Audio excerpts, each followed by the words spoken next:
tiga sa kirurot. Ang oras sa bahay, may tao bata. Parang libo pa masahe, wag sayang pera nyo. Putulan dila, wag mo kutsilyohin ng dila. Wag mo ibos nyo, hinoldap ng putulan ng dila.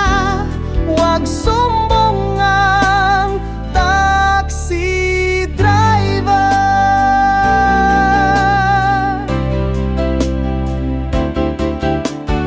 Bakit putulan ng dila pumunta sa hospital? Tapos tinawagan ni Maria si Andres Alpantabulol kasi pinutol ng dila, hindi nakasalita. Bakit kaya kutsilyohin sa dila? Wag susugat ng bunganga. Putulan dila, wag mo kutsilyohin ng dila. Wag mo ibos nyo, hinoy